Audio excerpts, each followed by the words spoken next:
Les symptômes de deuil pas fait, on les vit tous les jours. L'envie de s'isoler, vont être la colère, perte de motivation, perte d'envie, voire débloquer intérieurement où je me suis arrêté. On va voir justement comment les débloquer et permettre de retrouver cette clarté d'esprit, de retrouver cette énergie-là. Mais c'est ce qui s'est passé, c'est ce qui se passe quand un deuil est terminé.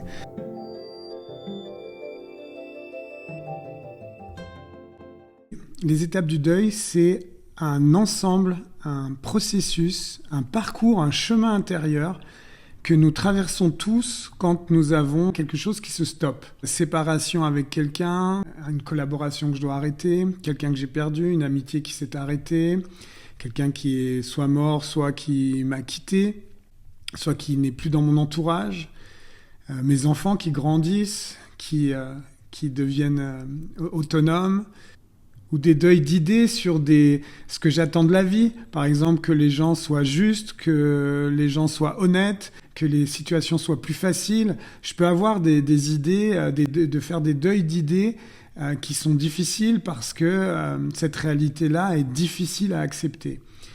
Connaître les étapes du deuil, ça va permettre justement d'aller comprendre, avoir de la clarté d'esprit sur ce qui est en train de se passer à l'intérieur pour repérer à quel endroit je suis et pouvoir débloquer intérieurement où je me suis arrêté.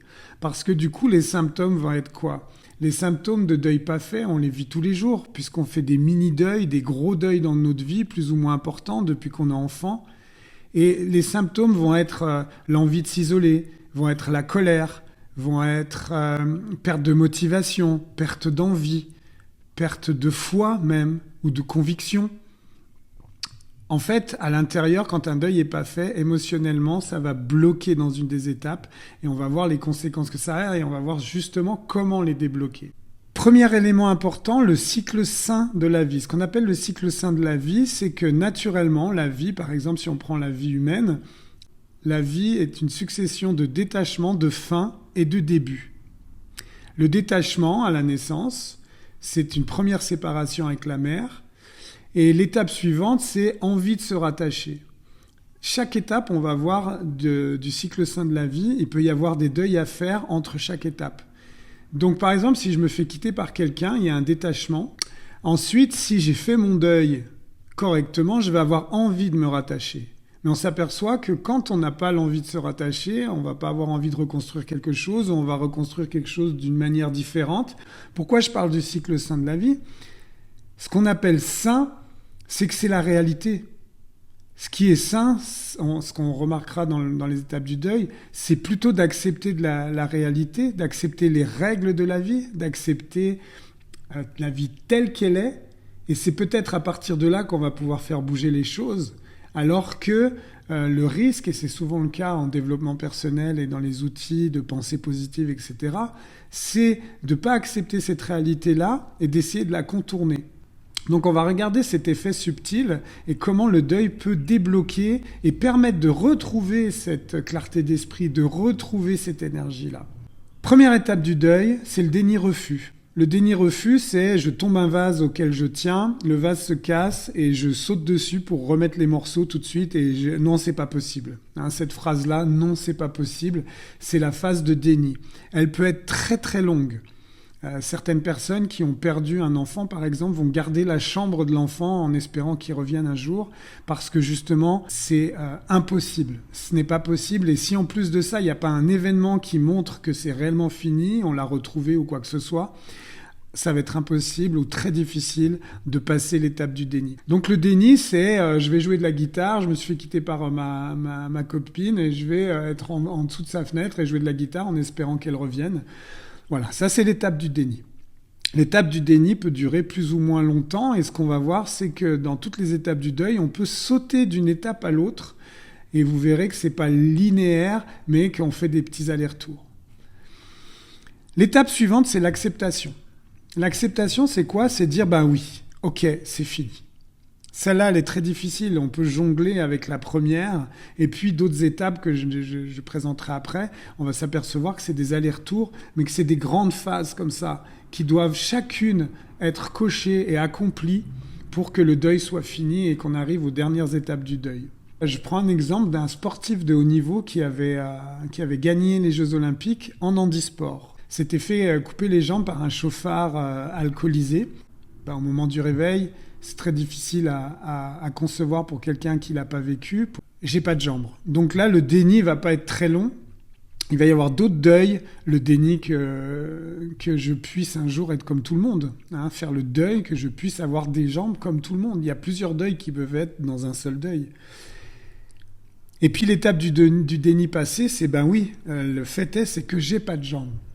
Et une fois qu'on arrive au moment de l'acceptation, pourquoi c'est si difficile d'y aller ? Parce que quand on va arriver dans l'étape d'acceptation, on va se retrouver dans la tourmente, la puissance et la violence des émotions qui sont la colère, la tristesse et la peur, dans l'ordre. Dans l'ordre, c'est plus efficace, mais on va naviguer encore une fois entre ces différentes étapes.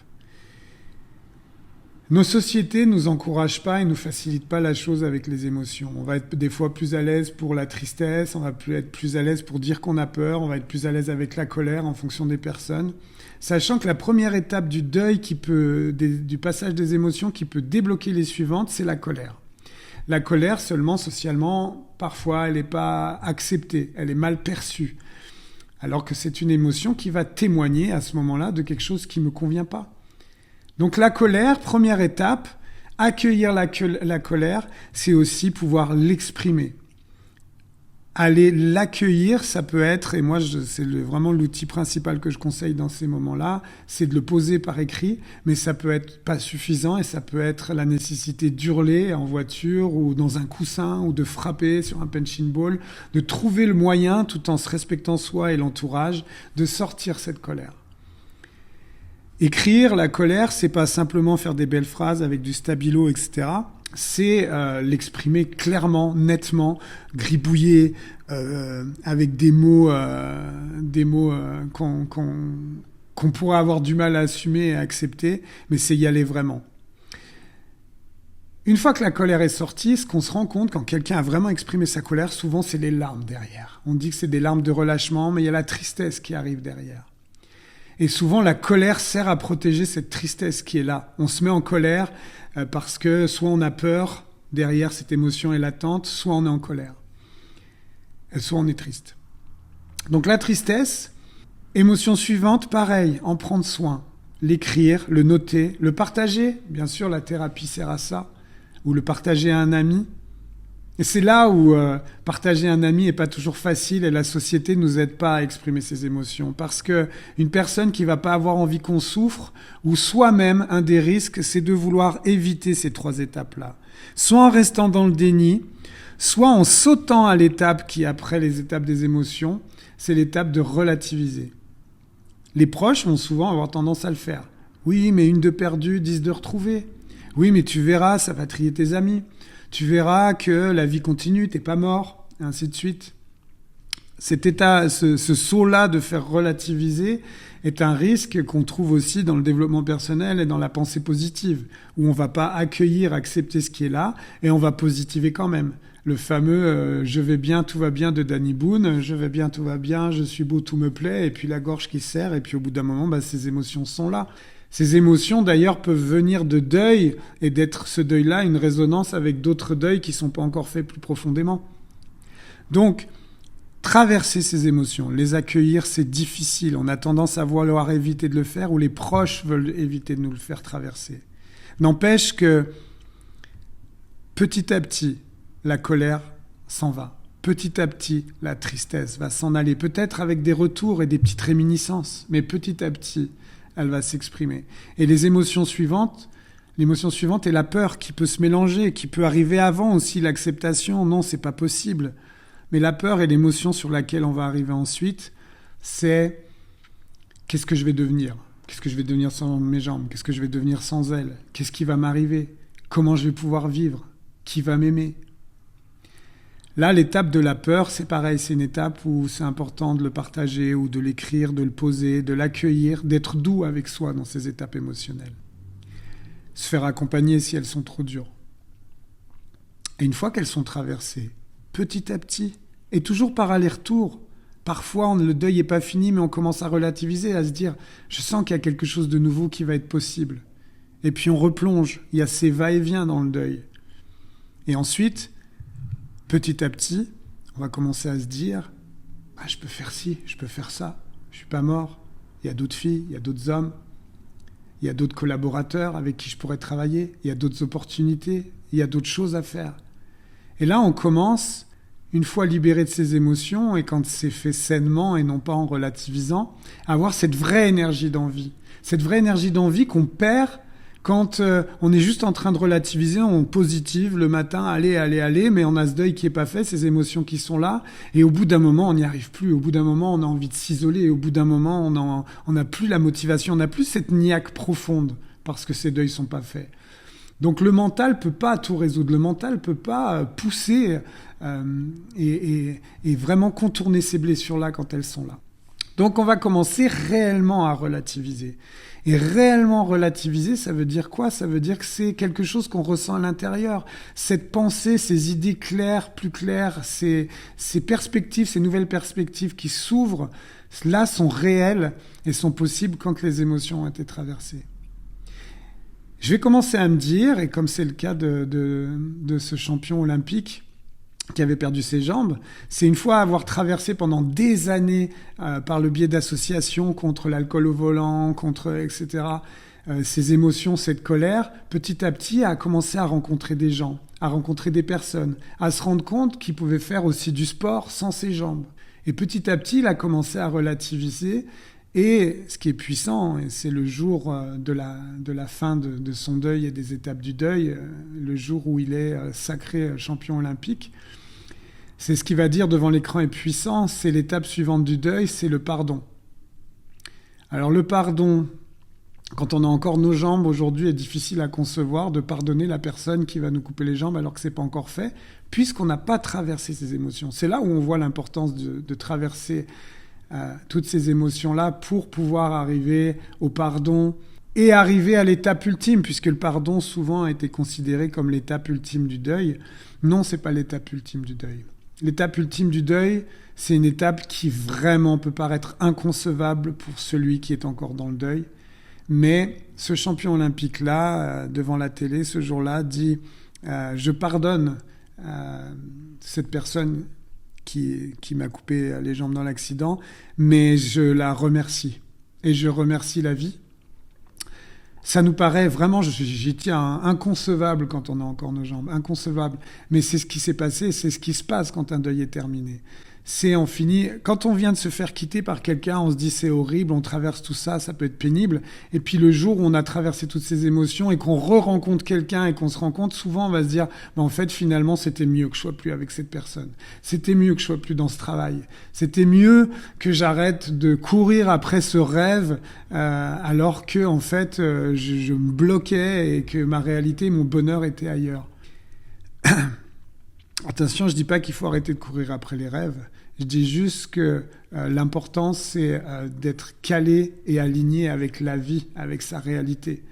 Si je suis aveugle, être pilote de ligne, ça va être compliqué. Maintenant, on verra dans une autre vidéo quels sont les freins que j'ai. Est-ce que vraiment ils sont incontournables ou est-ce qu'ils sont contournables ? Ça, c'est une autre question. Dernière étape, le remerciement. C'est grâce à ça que j'ai pu arriver à ça. Et souvent, on utilise la gratitude dans le développement personnel en disant « repérons les gratitudes qui se sont passées dans la journée ». 5 gratitudes, c'est important, ça met une énergie phénoménale. Mais parfois, c'est des outils pour contourner ce qui est à l'intérieur, essayer de se rebooster, se remotiver. Oui, c'est bon, oui, c'est important, mais ça peut être fait que sur une base solide.